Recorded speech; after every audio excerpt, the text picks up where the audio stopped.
the audio commentary. It's a dying art form, but here at One Track Mind, I, your wonky yet affable host Ryan Luis Rodriguez, analyze film through the prism of these embryonic forms of podcasting, one audio commentary at a time. Masterpieces, crapster pieces, live action, animation, cult classics, films literally no one has ever heard of. No track is too small, and no track is too big. Join me and my guests from the entertainment world as we keep these features alive every other Tuesday. Hey, who else is going to discuss Bill and Ted's Bogus Journey one week and Citizen Kane the next? Us, that's who. Sure, you have to put up with my voice, but there's a certain give and take in this industry. That's One Track Mind, part of the Someone's Favorite Productions family, and available wherever you get your podcasts.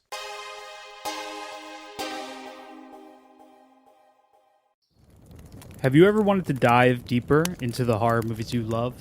Beyond the Blood is a horror podcast for fans who want more than just surface-level screams. We do deep dives into the movies that shaped us, digging into director commentaries, behind-the-scenes stories, deleted scenes, and the special features that most people skip.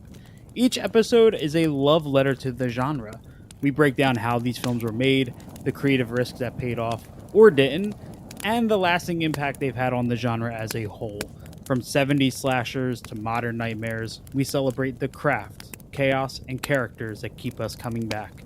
If you're the kind of fan who rewatches movies with the commentary on, or you simply grew up in the video store horror aisle, the Beyond the Blood podcast was made for you. New episodes every single week. Subscribe, and let's dig deep. Welcome to the Beyond the Blood podcast.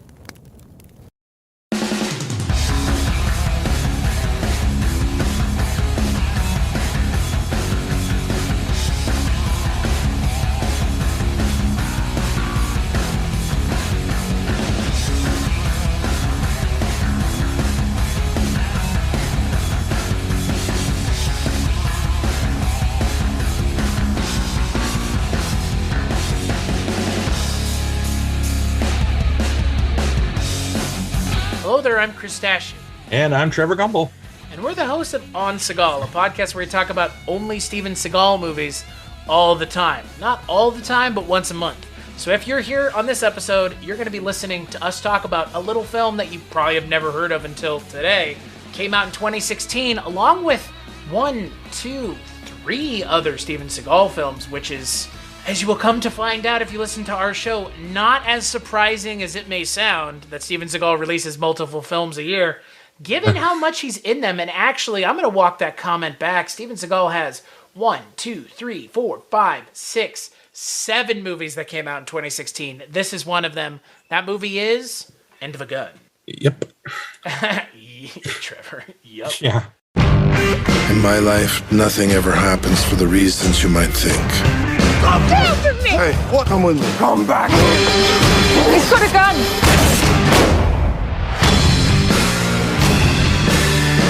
That's trouble right there. Trouble always comes in a small black dress, always. Long night, huh? Sorry about your boyfriend. Lieutenant said you used to be a cop back in the States. Something like that. Ronnie had a lot of money stashed away. Could you get it for me? What are you talking about? Cash. They're bad people. Technically, it's not stealing. It's kind of stealing. I can make this happen. You don't have a plan, do you? Yeah, my plan is to go get the money. Get down! We're rich. Yeah. Get my money, one way or another. Yes, sir.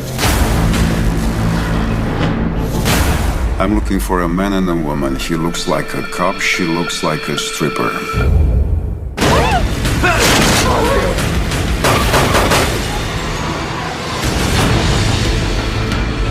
I want the money. Is she all right? For now. Please help me. They're gonna kill me. I got your back.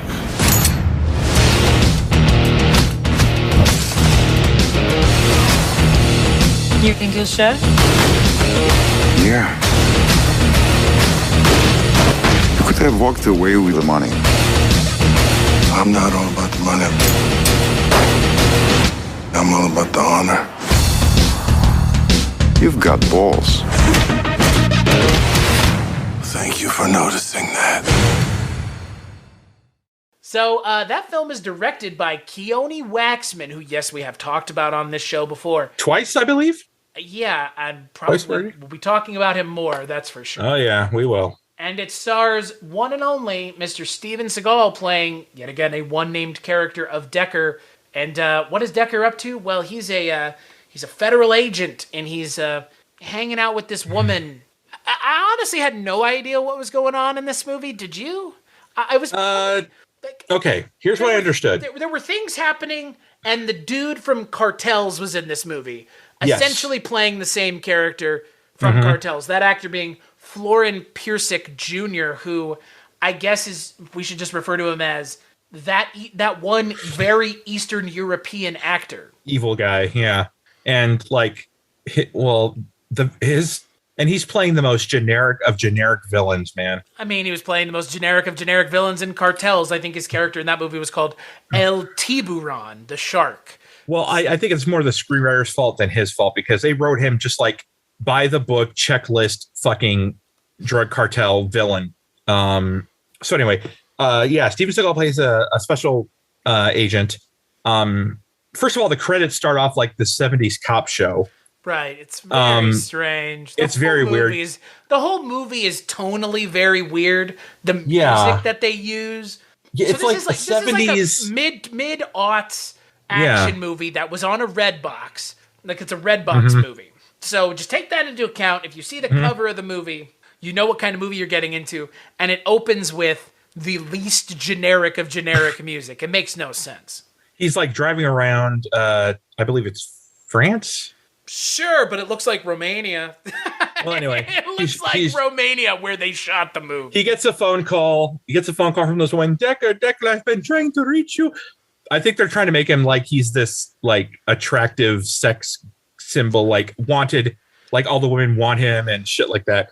Anyway, he's in the city. He sees this woman getting like slapped around by her boyfriend.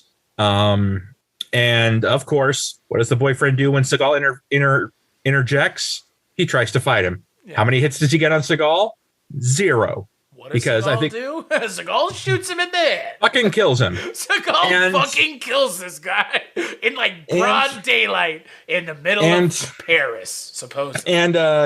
And something that really kind of shocked me that they, did, they actually had an investigator on that. He was actually still there when the cops came. Usually when he kills a guy in a film, they just drives away and nothing's said of it. This time he actually has to, atone for his actions or whatever.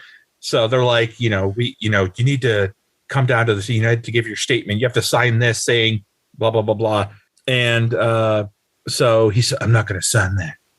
Oh, boy, we're in full whisper mode, Seagal, in this movie. No, we're in whisper, and he goes in and out of this, like, urban accent.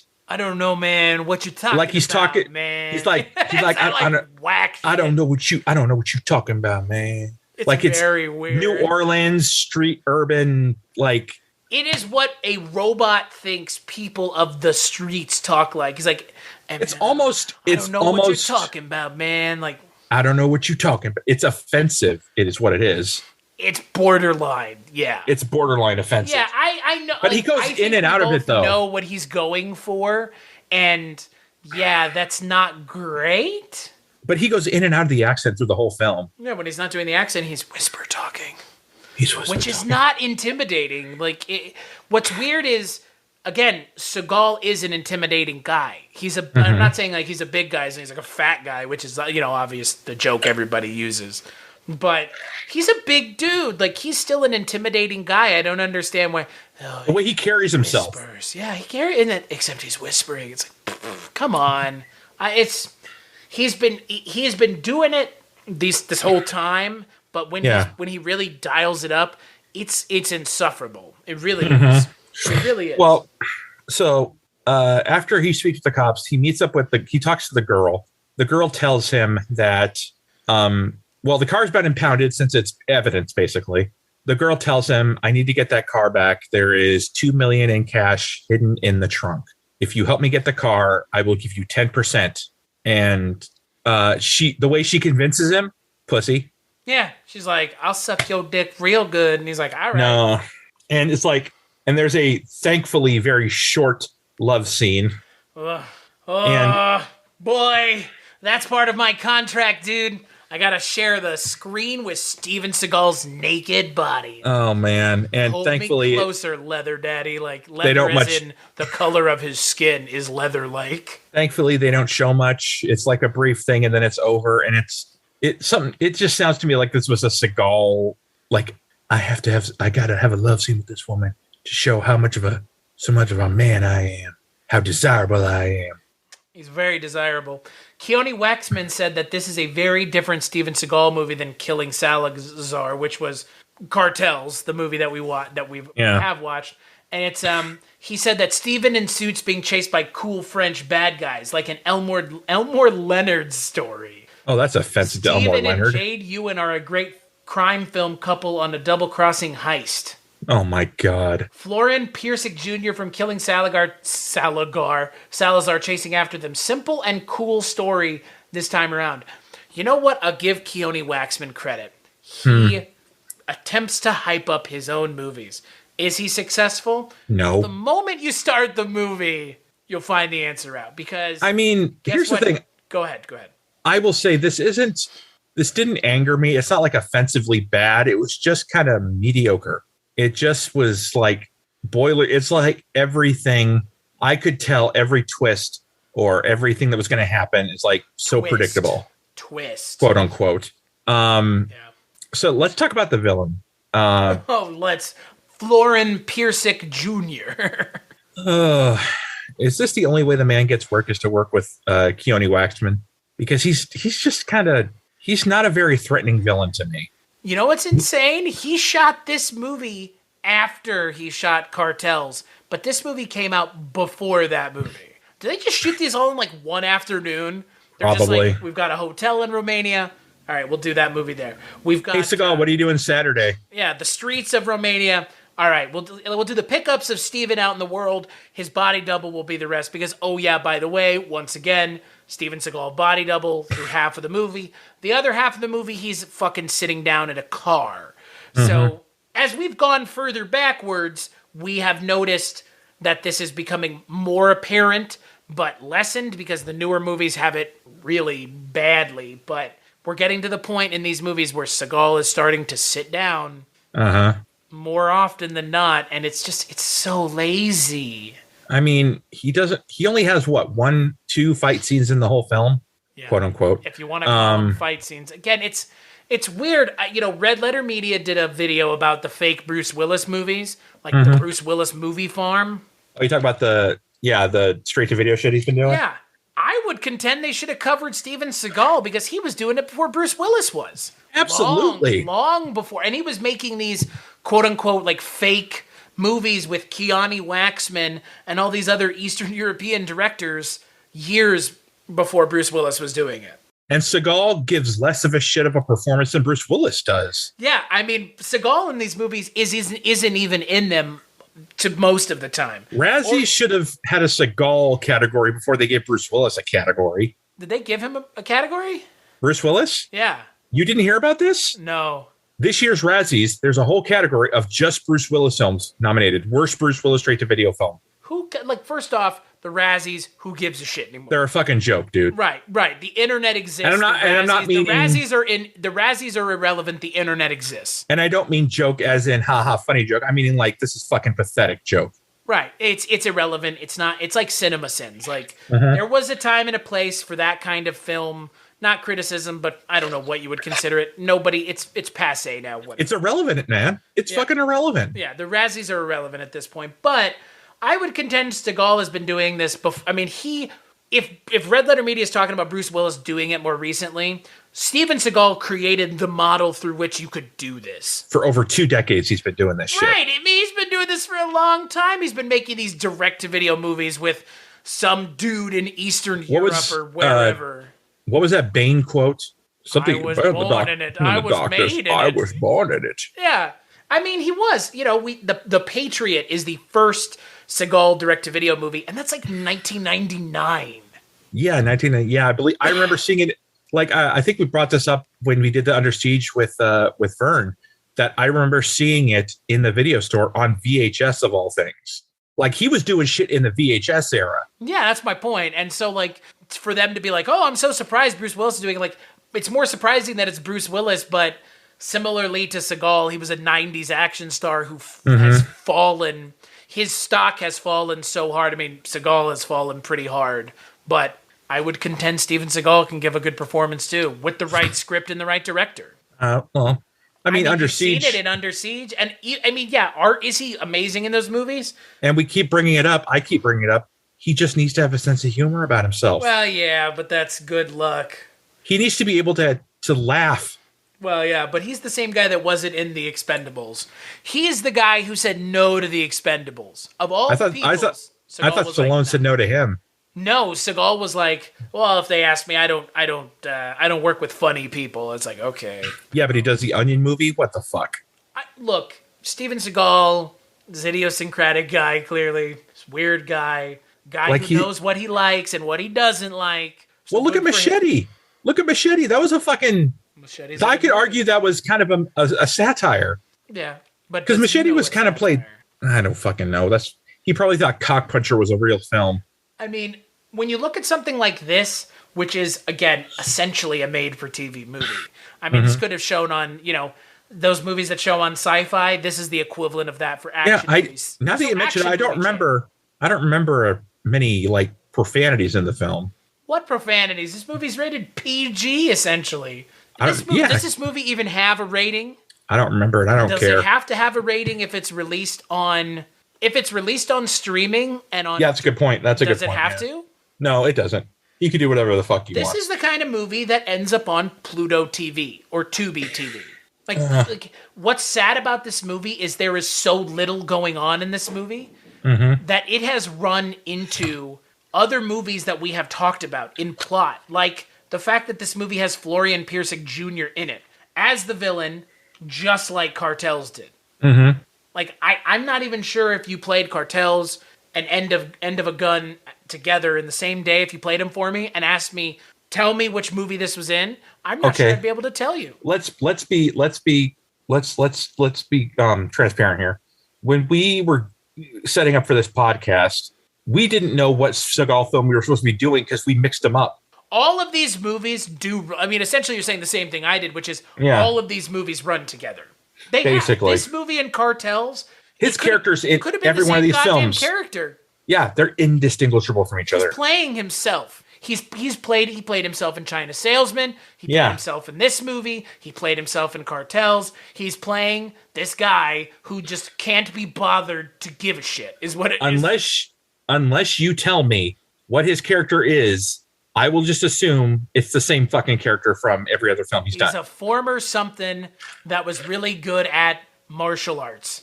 Like former gangster, former FBI agent, former DEA agent. I mean, shit, even in Under Siege, he's, ex-Navy SEALs or whatever, but he's a cook now. But in Under Siege, it looked like he was having fun with the role. I mean, here's the thing. If you're getting paid most of the film's budget to sit and do nothing... Yeah. You really have to enjoy yourself? Well, here's the thing. He needs a good villain to play off of. Again, I think you're just giving him more credit than he deserves. I think Steven Seagal may genuinely just be doing this for the money. Well, duh. No, but that's it. Like, I don't even know if he cares about the artistic integrity of the pieces or anymore, or what he's trying to bring to the role.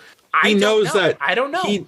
He knows that he can put in like less than 5% of a shit and still get his money.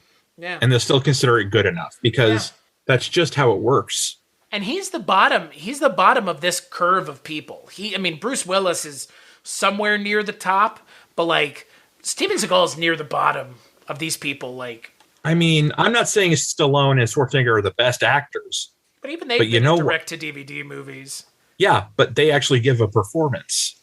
Did you see that Schwarzenegger movie with Jackie Chan where he's in it for like 5 minutes? What, are you talking about Around the World in 80 Days? No, The Man in the Iron Mask that came out like 2 years ago. No, I didn't. Right? Yeah, there's my point. Like, I'm not sure actors we like aren't above it. It's just, this is just so... Yeah, but no, what I'm saying is that Schwarzenegger actually gives a little effort. And so does Stallone. He was in Terminator Dark Fate, though. Okay, now you just punch low, dude. I punch low, but I'm also punching true, dude. I saw that fucking thing in the theater, and I was pissed when they shot John Connor. Look, Steven Seagal has perfected the art of making red box movies, and there must be people watching them because there are people continuing to make them. They won't make them unless you rent them. Unless somebody's laundering money. Well, let's not start a conspiracy theory here. I mean, hey, look, when you get to the point with these movies where you cannot tell them apart, there is a problem. And the only thing that I can remember from Cartels that sets it apart from End of a Gun is it has George St. Pierre in it, but it still has Florian Piersic Jr. as the villain. When you watch a film, usually you get a different vibe from the film, a different feeling from the film. When I watch these films, I feel the same fucking thing. I get the same fucking vibe. They're the same movie in a lot of ways. Like, they look the same. They're probably shot in the same city in Romania. Like, and look, it's one thing to try to fool the audience once, but trying to fool us over and over again that these movies are taking place in an Eastern European city that's not in, like, far Eastern Europe. This doesn't look like France. I mean, does it even matter to talk about what the film is about? Well, that's the thing. Like, what is the movie about? It's about yet another character trying to get money. And the other people that are after him. Right, and there's nothing to it. Like, Cartels had more of a plot. It was kind of a ripoff of Smokin' Aces, right? Yeah. Right, it was they're in the hotel and they're protecting this guy. This movie's just, they're coming after Seagal because Seagal's going after money. Okay, like, that's the entire plot. And then he gets double-crossed in the last 5 minutes. And that's where they're like, oh, by the way, that's why this movie is what it's called. Because we got a Steven Seagal narration at the end that's like, but if life is about the people that you love and the loved ones, and if you don't remember that people matter, then you're gonna find you're living at the end of a gun. Dude, and the narration was so inconsistent. They're trying to one of the funniest lines in the film, one of his first narrations is, trouble always comes to me with great legs and a black dress. I'm like, what do you think you're fucking a noir? Elmer what do you Leonard, think? Bro. Yeah, what do you think you're, a Mickey Spillane character? Yes. Fuck you. Yes, he does. What's wild, what's actually wild to me about all of this stuff? The people that write these movies don't even understand how to make these movies fun. Like, this movie could be terrible, right? But at least it could be fun. It's not even like, this is just a genuinely kind of boring movie. Yeah, it's not offensively bad. No, it's just kind of boring. I would at least have something to talk about, but this movie is just fucking mediocre. It's honestly, what's surprising to me is what it feels like more than anything else. It feels like a bunch of other pieces of other movies that they just kind of jammed into this. Oh, you thought like a Godfrey Ho film? Well, it's like, we've got a little, Florian Pierskew is here. We're using him for Cartels. You want to be in this movie, and we'll just kind of make this movie out of the parts of the other movie. Like, I don't know. Tell me that this movie and End of Gun weren't shot at the same time, and I'll believe. I can't. Right? Yeah, it feels like they were. Like, all right, we're done for the day on Cartels, or we're doing a week where it's End of Gun and Cartels every other day. Like, tell me that wasn't happening. Yeah, it's. And that movie's better. Cartels is a much better movie, and it's still not great. Ultimately. No. But at least it's entertaining. At least I got some entertainment out of it. This one, I was just like, the point. This is so by the book, man. Yeah, it's shockingly boring. There's nothing new. There's nothing surprising about it. We know she's gonna fucking double cross him in the end. Right. We know she's like, we're gonna work with the villain to get to him. We know that she's gonna fucking get it in the end, and he's gonna go off with the money to a different place. Yeah. Like, and what was it? Key West he wanted to go? Right, well, they showed him in Key West. He went to Key West, and then they showed a shot of him, like, driving his car with, like, the most stock-looking fucking palm trees in the background, and he's, like, in this little car, and there's, like, palm trees and shit. I was like, oh, this is Key West, huh? I'm surprised there wasn't a sign that he drove by that said, welcome to Key West. Welcome to Key West. Tell you what, though, the most interesting person of the film was the guy he was working with that got him to the tickets to Key West. Oh. I thought he was at least somewhat interesting. That actor's got a great name, Ovidiu Niculescu. That's a sexy name right there. He's worked in a lot of, he's worked on some Steven Seagal movies and a lot of other films with Eastern European names, which I will not attempt to pronounce, but given his name is Ovidiu Nuculescu, I can assume you would probably guess where he's from. What about Alexander Nguyen, who's playing the character Pee-wee? An Asian a guy with the cowboy hat? Wearing a cowboy hat. Which for no other purpose than to think it's quirky to have a character wearing a cowboy hat. That's Take off the fucking hat. Like, what the fuck? Yeah, it's really weird. It reminds me of that scene in UHF where one of the guys that works at the station that RJ owns is wearing a cowboy hat with like a raccoon tail at the back. And RJ tells him, take that ridiculous thing off. And he just takes off his mustache. Anyway, and he also has there's this, in the film, there's this knife throwing guy who always is holding this, I knew Steven Seagal I was like, I hope he doesn't say something stupid like, yeah, they were balls deep in your girlfriend last night. Right, but he pretty much did. But he pretty much does. I'm like, he's not going to say it, is he? And he says something to that effect. Of course. But I would expect Seagal to say, when he says, you got big balls, I expect him to say, yeah, they were deep in your girlfriend last night. I was expecting him to just go, I've got balls of steel. Wouldn't he make just the most fucking boring Duke Nukem? Isn't he kind of Duke Nukem-esque in the person that he is?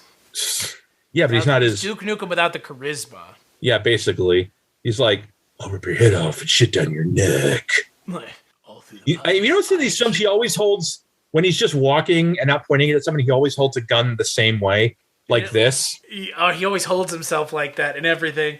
His hands in front of him, yeah, and the gun's like hidden. But I think he thinks he's holding himself very stoically, like yeah, cool. But it doesn't. He thinks he looks so fucking cool. He doesn't. He looks like an idiot. But he thinks he looks cool. He thinks he looks really cool, which is why he talks really low. Which is why he holds his hand that way, and which is why this movie is in the Walmart dollar bin. Because that is where you would find this movie. I can't even say that I hate this movie because there's not really anything to hate. What is there to hate? It's such a non-movie. It is by the books, by paint by numbers, mediocre, what you expect from a direct-to-video shit. It is nothing like Keone was expecting. Like Elmore Leonard, for fuck's sake. That strikes me up. That's like that Tommy Wiseau quote where it's like, with the power of Tennessee Williams, like, right, dude. And it's like, I'm like, Elmore Leonard, dude, get shorty. This is not. Yeah, this is get shitty is what this is. Oh, now you're talking about like Roger Ebert quotes. Now you're. Yeah, I gotta give one. I mean, come on. All right, you gotta give one. These movies are so unfun that this is not even fun. Like, this movie is so goddamn boring. And here's my Joel Seagal-esque review of the film. End of a gun? You'd have to put me at the end of a gun to get me to watch this again. I mean, it's real bad. It's just... This movie is the first movie I can say, without a doubt, that... Like, even though I had my issue with China Salesman, which you did, which is the fact that the movie was 3 hours long. Mm-hmm. But at least he gave us shit to talk about. Yeah, like this one's giving us nothing. Yeah, this movie's really this movie. You can skip this movie. This movie does not deserve to exist, and the fact that it does exist, it's bad. Is surprising. It's just boring. What didn't they say in Cartels that they made this like? What didn't they say in Cartels that they needed to say in this movie? Because it feels like this movie and Cartels exist at the same time, but one of them doesn't need to exist. This is like one of those films like the one. We're scheduled for so and so much days of shooting. Oh, we finished early. Do you guys just want to make another one? That's what it feels like. Like it's such an at times there doesn't even feel like there is a script. It feels like the screenwriters just pounded this out within a day or so. Yeah. This is so fucking just. Or just I've seen cobbled together disparate parts of other scripts. This is stitch work, man. This is pure stitch work. It's not good. Of better films, of more original films. And it's not even trying. And those that, you know what, in a way, that's kind of the worst kind of film is that it doesn't even try. Yeah, no, it does. You have all of this money to film a movie. You have Steven Seagal, and this is the best that you can do. And you rest on your laurels thinking that this is good or that this is enough. It's not. And it's unfortunate because just because it's, and this is the thing, just because it's direct to video or direct to streaming doesn't mean it needs to be bad. We've seen plenty of direct to streaming stuff now, which is the equivalent of direct to video in this day and age, that are getting nominated for Oscars. They're getting nominated for Oscars and winning and all kinds of stuff. And you're going to tell me that you can't be bothered to make something entertaining with Steven Seagal? This is what I will say about the pandemic. It's changed the game. Streaming changed the game, though. Yeah, but streaming ever since the stuff like this seem irrelevant, because why are you making stuff this bad when other people can make stuff much better with a lesser budget? Dude, there are films nominated for Oscars this year that were streaming. Yeah, I know. Yeah. Best Picture Oscars. I know. That's my point. Like, and then you have stuff like this where it's like, what? I guess there is somebody out there who wants and likes End of a Gun, but I can't believe anybody would sit down, watch this movie, and say, "Yeah, this was a good movie." This was bad. This is really bad. Like this is the movie we were worried about watching. I think I can speak for both of us in that respect. Yeah, this is what I was worried about running into.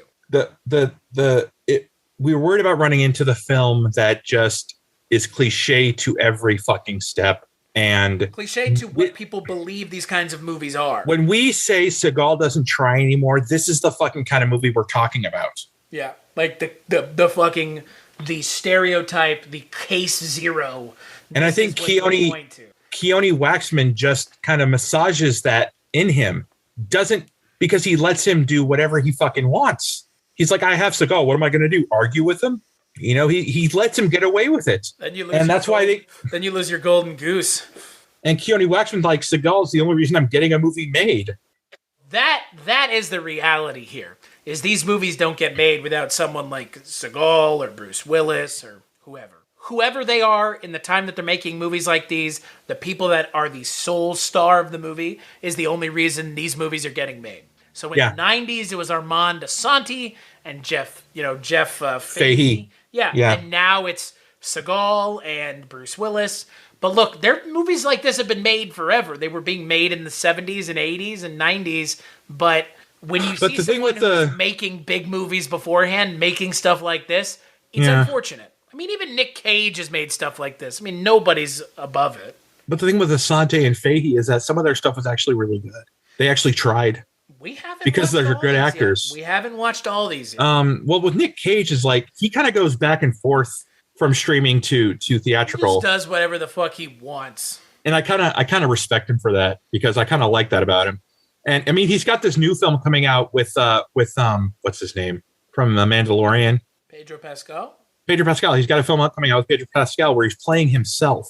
Great. No, dude, it actually looks really funny. Look, I've come around on Nick Cage, but Nick Cage has done movies just like the stuff Seagal's. I mean, that Left Behind movie. Did you watch that? Yeah, it's real bad. I watched parts. Wait, maybe I did see the whole thing in parts and just don't remember. It's real bad. It's bad. It's bad the same way this movie's bad. Like, it's that same kind of like, who's making this? Where's the money coming from? At least the Kirk Cameron one had effort into it.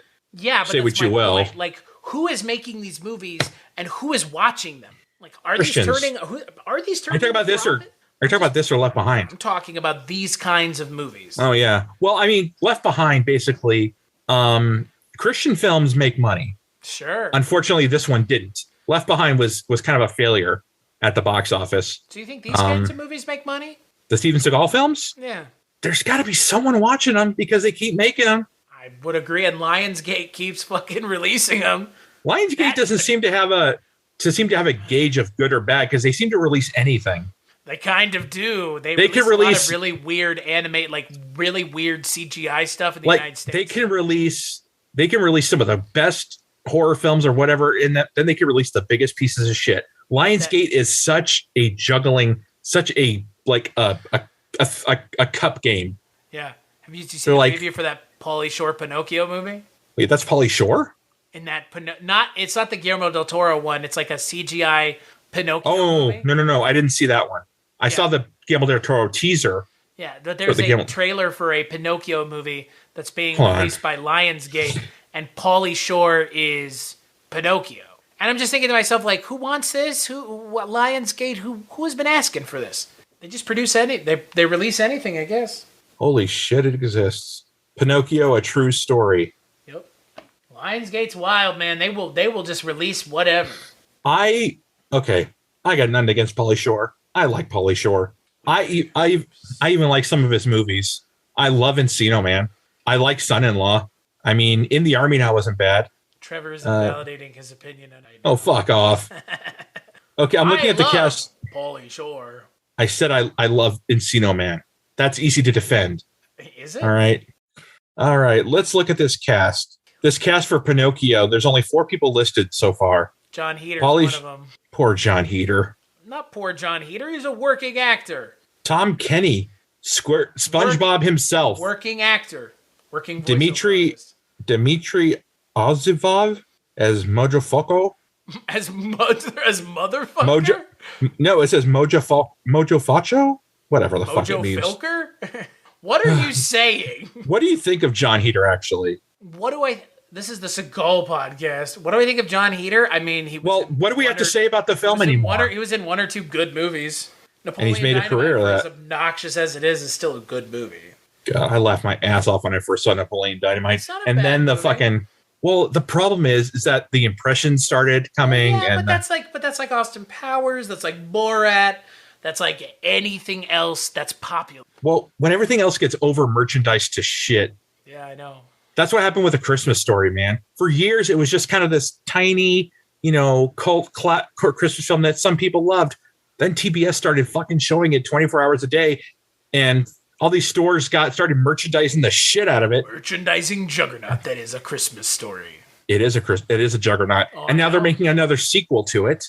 An actual sequel. Mm-hmm. With Peter Billingsley. Not a sequel. Not the sequel they've already made. You've heard about this, right? What? There is another sequel, right? There was. Yeah, you heard about it. What? There was an original movie called The Christmas Story 2, right? It came out. No, I'm talking about you. But you've heard about this upcoming sequel they're making. Yeah, I don't know who the fuck asked for this shit. Well, it's like it takes place in the 70s or something. Ralphie takes his kids to his old home to try to have a old-fashioned Christmas like he had when he was a child. Darren McGavin is dead. Poor guy. I love Darren McGavin. Darren McGavin is dead. Why are you making a sequel to that movie when Darren McGavin is dead? But Belinda Gavin's still alive, so there you go. But Darren McGavin, ostensibly the second main character of that movie. You know what? Just get Stewart. They did in Lost Skull. Crystal Skull. Show a picture of him somewhere on a wall. No. Just get Stuart Townsend to play his dad, like he did play Kolchak the Night Stalker. Wow, that fucking show. Oh, talk about essentially sinking any chance that Kolchak ever has of being rebooted. You get one chance. And you fuck it up, and you fucked it up real bad. I'm about to piss you off really bad right now. Why? I was at a video store, and they had a previously viewed copy of the complete series of the rebooted Kolchak the Night Stalker for like this low price, and I fucking bought it. It's not terrible. It's really. I haven't watched it. It's not that bad.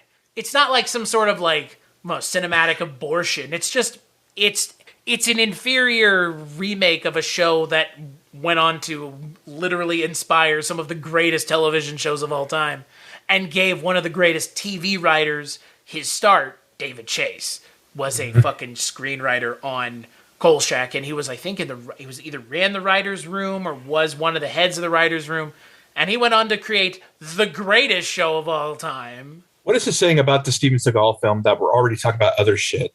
Because I don't know what to tell you. This movie's really bad. It's got nothing, man. It's got nothing. It gives us nothing. That's another sad thing. It gives us nothing to say. That's my point. It's like not even fun to talk about because it's just not a fun movie. It's just no. It's not a fun movie. It's just fucking boring. It's white noise. You would be better off watching literally anything else. This is the first time I have watched a movie where by the end of it I went, I've seen this before. You are better off like. This, again, like I've already said, this movie practically doesn't exist, given that there's another movie with the fucking villain played by the same guy that's better than this one. And it came out after this one. Like, that movie came out after this one, but was shot before this one because they mentioned in the press for this movie that Florian Pierscu Jr. Piersic Jr. was in that movie. And yet they made this movie. They made this movie, and that movie was already made. What? That's insanity. Think about that. They made this movie after having made Cartels. You can. There's at least with the other films we watched, there was something that we were like, there's something we could say like, what the hell was that? Yeah, there's nothing fun here. There's No, nothing to clown fun. on. The only thing you can clown on is Steven Seagal's narration, which we've already clowned on, and Jade Ewan's getting shot at the end of the movie is so CGI shit. Oh my God. We need to talk. Well, okay, I want to talk about that. I need to talk about that because the sound she makes when they shoot her in the head. It's just, I know. It's so whack. This movie's ending. You think like, oh my God, like, oh, he's going to get his. There was a part where I actually laughed. There was a part in the film where I actually laughed. It was the scene where he's going against the guards at the impound lot to get the car, and he just fucking throws one off a ledge. You see him fall. Yeah. He gets up. The guy's fine. Steven Seagal doesn't kill people in these movies anymore, don't you remember? Oh, God. That was a thing for a while. Because he's a man of peace, remember?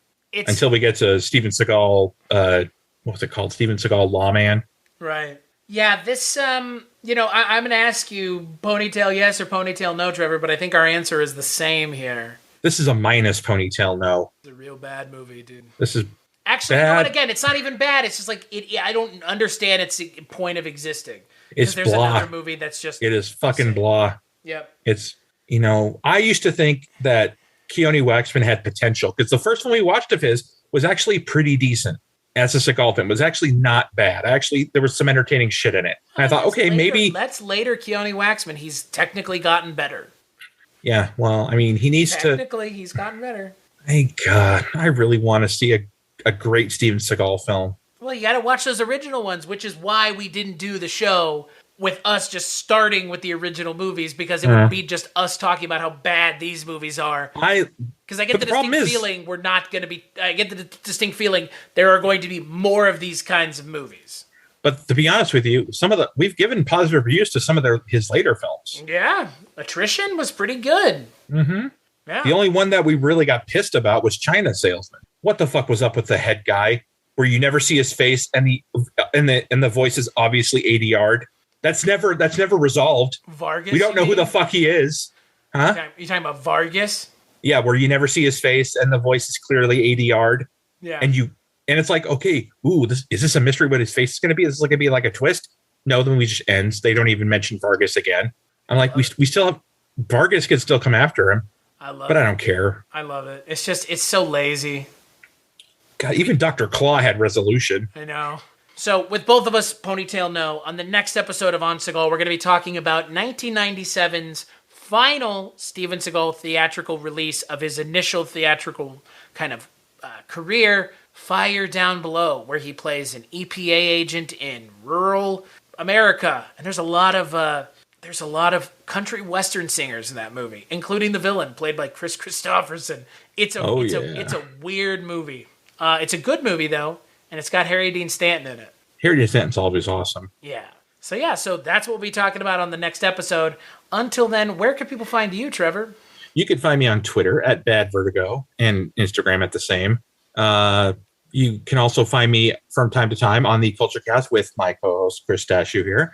And again, also from time to time, you can find me on the projection booth with Mike Waits. So yeah, that's about all you can find me now. So Chris, where can people find you? Find me at cstachiw.com, cstachiw.com. That's my link tree for all the stuff that I work on. So Kulturecast, Scary Stories We Tell, all that good stuff is there. As for this show, find us on Seagal and on Twitter and Facebook, but we don't really post there. We just post a show because that's what we like doing, is talking about the movies, not updating social media. But, if there was new Steven Seagal social media stuff, we might share it, but also, there's no new news other than semi-embarrassing stuff that we would probably rather not talk about.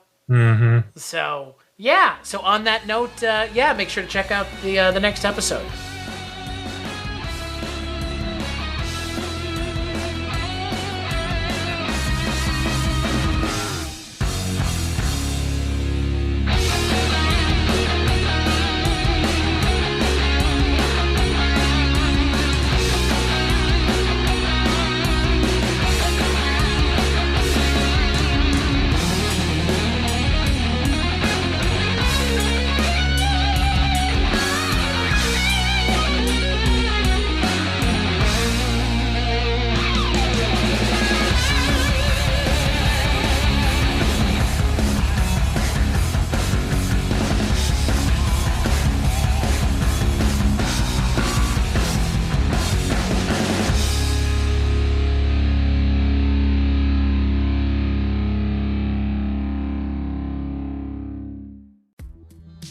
Hello, this is Chris Haskell from They Live by Film.